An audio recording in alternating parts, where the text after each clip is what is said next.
அஸ்ஸலாமு அலைக்கும் வரஹ்மத்துல்லாஹி வபரக்காத்துஹு.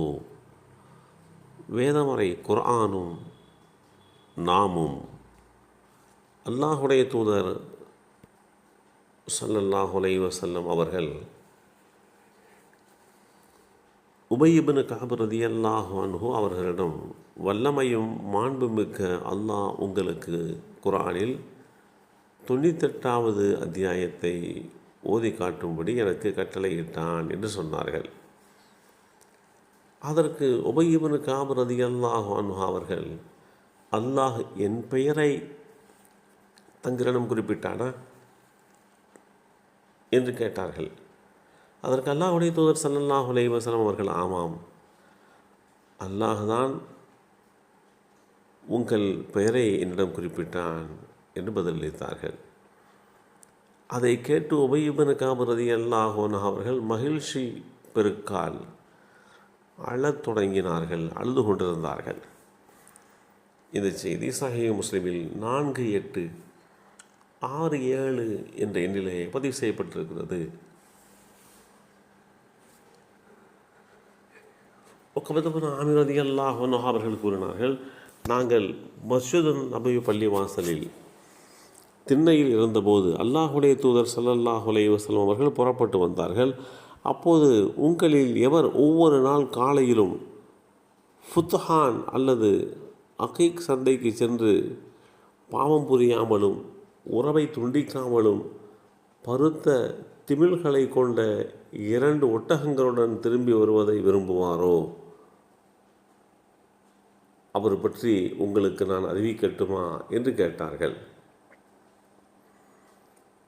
அல்லாஹுடைய தூதர் ஸல்லல்லாஹு அலைஹி வஸல்லம் அவர்களிடத்திலே, நாங்கள் அனைவருமே அதை அறிந்து கொள்ள விரும்புகிறோம், நாங்களும் அப்படி பருத்த திமில்கள் கொண்ட 2 ஒட்டகங்களுடன் திரும்பி வருவதை விரும்புகின்றோம் என்கின்ற துணியிலே அது குறித்து விளக்கம் கேட்டார்கள். அதற்கு அல்லாஹுடைய தூதர் ஸல்லல்லாஹு அலைஹி வஸல்லம் அவர்கள், உங்களில் ஒருவர் காலையில் பள்ளிவாசலுக்கு புறப்பட்டு சென்று அல்லாஹ்வின் வேதத்தில் இருந்து 2 வசனங்களை கற்றுக்கொள்வது அல்லது ஓதுவது 2 ஒட்டகங்களை விட சிறந்ததாகும். 3 வசனங்கள் 3 ஒட்டகங்களை விட சிறந்ததாகும். 4 வசனங்கள் 4 ஒட்டகங்களை விடவும் சிறந்ததாகும். இவ்வாறு எத்தனை வசனங்கள் ஓதுகிறாரோ அந்தளவு ஒட்டகங்களை விட சிறந்ததாக அமையும் என்று குறிப்பிட்ட இந்த செய்தி உக்பத் இப்னு ஆமிர் ரலியல்லாஹு அன்ஹு அவர்கள் மூலமாக அறிவிக்கப்பட்டு சஹீஹ் முஸ்லிமில் 1469 என்ற எண்ணிலே பதிவு செய்யப்பட்டிருக்கிறது. மிக இலகுவான முறையிலே வேதமுறை குர்ஆனுடைய ஒரு சில வசனங்களை ஓதுவதன் மூலமாக எவ்வளவு பெரிய பாக்கியங்கள், நன்மைகள் நமக்கு கிடைப்பதாக அல்லாஹுடைய தூதர் ஸல்லல்லாஹு அலைஹி வஸல்லம் அவர்கள் தெளிவுபடுத்தியிருக்கிறார்கள். குர்ஆனை சிறந்த முறையில் ஓதியவர் நல்லவர்களான மரியாதைக்குரிய மலக்குமார்களோடு இருப்பார்கள். தனக்கு சிரமமாக இருந்தும் குர்ஆனை திக்கி தடுமாறி ஓதியவருக்கு 2 கூலிகள் கிடைக்கும் என்று அல்லாஹுடைய தூதர் ஸல்லல்லாஹு அலைஹி வஸல்லம் அவர்கள் தெளிவுபடுத்தினார்கள். அதிகமான நன்மையை நாம் அடைய வேண்டுமானால் குர்ஆனை நாம் சரியான முறையிலே அதிகப்படியாக ஓதி வர வேண்டும்.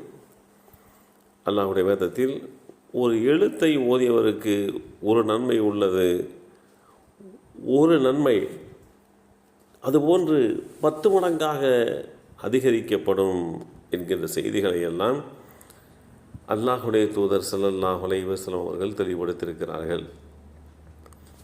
மன தூய்மையுடன் நம்முடைய வீட்டில் குர்ஆன் ஓதப்படுகின்ற போது வானவர்கள் நம்முடைய வீட்டிற்கு வருகிறார்கள். இந்த வீட்டில்தான் அல்லாஹுடைய அருளும் இறங்குகிறது. இப்படி அபூ ஹுரைரா ரலியல்லாஹு அன்ஹு அவர்கள் வீட்டில் குர்ஆன் ஓதப்படுகின்றதனால் கிடைக்கக்கூடிய அந்த பாக்கியங்களை அறிவிக்கிறார்கள்.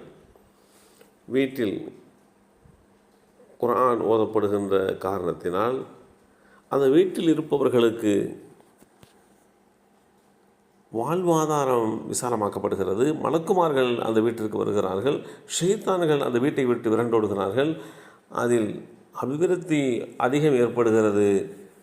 வீட்டில் குர்ஆன் ஓதப்படாத காரணத்தினால் அந்த வீடு பல்வேறு வகையான நெருக்கடிகளுக்கு ஆளாக நேரிடும் என்கின்ற எச்சரிக்கையையும் இஸ்லாம் தெளிவுபடுத்தி காட்டியிருக்கிறது. எனவே அனுதினமும் நம்முடைய வீடுகளிலே வேதமறை குர்ஆனை ஓதி முழுமையான நன்மைகளை அடைகின்ற வாய்ப்பை அல்லாஹ் நமக்கும் நம் சந்ததிகளுக்கும் வழங்கியால் புரிவானாக. அஸ்ஸலாமு அலைக்கும் வரஹ்மத்துல்லாஹி வபரகாத்துஹு.